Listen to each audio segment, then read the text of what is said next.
Where is it? And Revelation 18.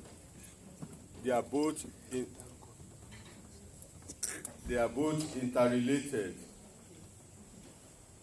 Obadiah was talking about people who are worshiping other God and the consequences, while the Revelation is talking about the punishment of God on those who does not believe in him and going after other gods. Brethren, without wasting time and without taking much of your time, can you read Obadiah 1 and 2 and Revelation 1 and 2, 18, 1 and 2, please? The vision of Obadiah. Yeah. Thus says the Lord God concerning Edom. Yeah. We have heard a rumor from the Lord, Yeah. and an ambassador is sent among the heathen. Yeah. Arise ye, Yeah. and let us rise up against her in battle. Okay. Behold, Yeah. I have made thee small among the heathen. Yeah. Thou art greatly despised. Okay. Then Revelation 18, 1 and 2. And after those things, Lẹ́yìn kan wọ̀nyí, I saw another angel. I come saw down another from angel. heaven. If you go to Revelation 17, you know there was an angel which was mentioned in Revelation 17. That was not the same angel that had been mentioned in this 18. Because the revelation being mentioned, the angels being mentioned in 18, they are for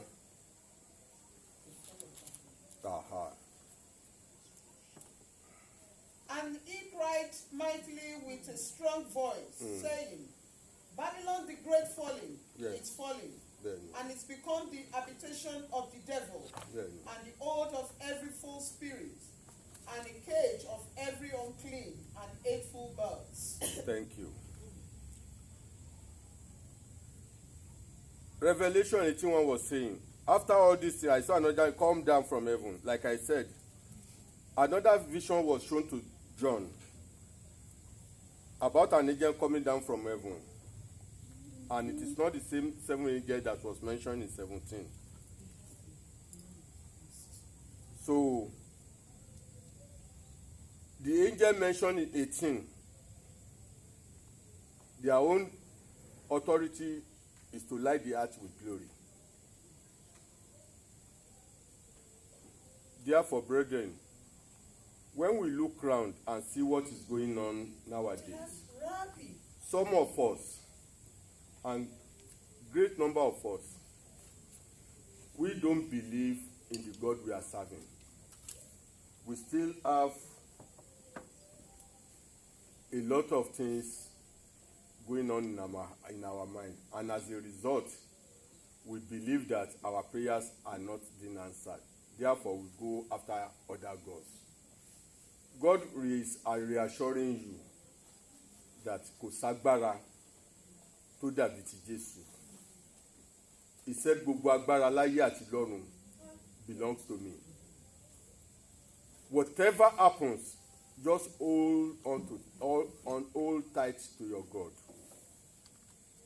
You see, when our in 582 was saying, Jésù ń bọ̀ láwọ̀ sánmọ̀ with the host of angels, Jesus is coming back. And the coming back of Jesus is not to sacrifice himself again. Jesus is not coming to die for anybody again. And we don't know the time. Therefore, let us be prepared. Tó bá sọ̀rọ̀ kú lójú gbogbo à ń sè, já. There are some of us. I have a friend. He spoke with his wife till 3 o'clock. After that, he died. Nobody knows the time. Please, let us do good. Let us do good. Don't think evil about anybody. Don't let anybody preach to you any other gods apart from Jesus Christ. Jesus said, I am the way. Nobody comes to the Father except through me. Therefore, please, whatever you are going through, agbára bàbá ká, agbára Jésù ká, gbogbo ìṣòro tó wà láyé mi, agbára Jésù ká. What are you going through? What am I going through? Is it your children that is bothering you? Ṣé ń fọmọ dẹ̀ láàmú ni? Ta ló dẹ́n tó ń fọmọ dẹ̀ láàmú? Who? Ta ni? Ta lẹni náà? Wọ́n ní ẹ gbé lọ sí ibojì, ẹ gbé lọ sí ibojì, alágbára tó ń yọ mí lẹ́nu, ẹ gbé lọ sí ibojì. And that is how God is going to do it. But before God can do that, your ways has to be clean with God. Don't think evil about anybody. Má ro ẹjọ́ èèyàn kan fún immigration. Don't say I don't like patron. Patron ò níwèé, má lọ sọ fún immigration. Tó bá ní immigration máa gbé mi, tí ò bá gbé mi ńkọ́. I know somebody. He was not the person immigration came to look for. They came to look for another person entirely. And with that, he was arrested. At the end, he had his papers. You don't know, only ọ̀nà t'Ọlọ́run gbà. Kò sẹ́dá tó mọ̀, nobody knows. God works in a mystery way. Nobody knows the way of God. Do good. Do good. Do good. Whatever we do, our children will inherit it. Most of the problems we are going through, we might not be the person who caused it. It might be the fault of our mothers. We don't know what our mothers have done. We don't know what our generations have done. Please, let us do good. Let us do good. Don't think evil about anybody. If anybody offends you, call the person. Let us preach kingdom. Prosperity will not take us to anywhere. If you have all the money and you don't have peace of mind, what is going to be your benefit? Is it children that is your problem? Tell them that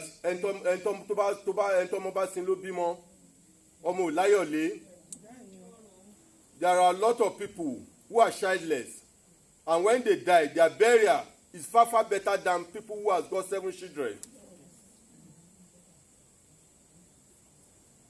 Please, má sọ pé nítorí pé èèyàn kan ṣẹ̀ ìwọ náà máa gbẹ̀san. Ẹ má gbẹ̀san lára anybody. If I offend you, call me. Don't report me to the third party, because you don't know what the third party has got against me. Let us worship God in totality. Don't let anybody introduce you to another thing. Don't let anybody introduce you to another father in Ijebu. Don't call afar.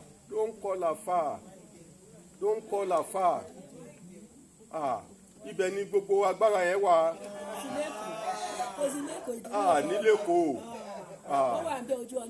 Okay. Ẹ jọ̀ọ́. Please, let us worship God in sincerity. Wọ́n ní ẹ̀sìn Olúwa nínú ìjọ mímọ́ yìí, ìjọ kan tí bàbá Ọlọ́run ni. Olúwa á gba àwọn ọmọ rẹ̀ là. Please. Even one of our sons say, ẹ wá mi, ẹ̀yin onítèmi. Òun lọ́ba tó ń tà tí kì í gbowó. We are not going to, if you have problem, we will call God for you here. Maybe what is will cost you is only candles. We are not going to ask you to bring 500 pounds. If you go into all these generations of prophets and prophetesses, you don't know what they have under their altar. And it is we our women, who goes about and see all these prophets. Please. Don't take Woli as your Lord. Know the God you are serving. Whatever problems you have, only kò sí ogun t'Ọlọ́run ò lè ṣẹ́. no matter how. A lot of things, people who knows the origin of this church know the power we have in this church. But the problem with most of us is that we don't want to know the God we are serving. We believe in rituals all the time. That is why when the prophets or the Olusho disappoints you, you go to all these generation churches and be saying, oh, moju ìlànà lọ, oh, moju ètò lọ. We have more than that here. But because you did not listen, when you come, you are not shown the way. Or maybe they show you, you don't want to listen because of the money you have. There are a lot of superior evangelists who cannot conduct the service. Some of them, listen, some of our leaders, when you ask them, ẹ wá ṣiṣẹ́ ìṣẹ́gun, ọmọ máa dún ní, wọ́n jíṣẹ́ fún mi kí n má ṣiṣẹ́ ìṣẹ́gun. When I was in Elephant and Castle with one cross, we are the one going to Okun doing iṣẹ́ for people. The shepherd doesn't go with us. The shepherd will just give us the grace. Pé grace òun máa tẹ̀lé yín lọ. That is how we were fortified to all this today. When you see me saying, Oṣó kan àjẹ́kan ò lè pa mí, and I mean it, Oṣó àjẹ́kan kò lè pa mí, kò ságbára tó dàbí ti Jésù. You can only trouble, you cannot kill me. Because èmi àtọlọ́run mọ̀gbà tí máa kú. So if you have a good relationship with your God, God will tell you when you are going to die. Gbogbo afẹ́fẹ́ tó kàn fẹ́ yìí, ó máa lọ, ó máa ká. So don't let it, and the modus operandi of all these police to tell you, àwọn rí kún wájú ẹ, àwọn rí kún wájú ẹ, and that is the only thing they will tell you. But if you know the God you are servicing, no, irọ́ ni, ègbé ni fún Sátánì àti fún iṣẹ́ ọwọ́ rẹ̀, ègbé ni fún àwọn tó bá ń tẹ̀lé. Therefore, brethren, the sizeman is coming again. He said, my time is up. Ẹ jọ̀ọ́, as we always say, ours is to tell you, believe in God. Know the God you are serving. Know the God you are serving. And God will answer your prayer.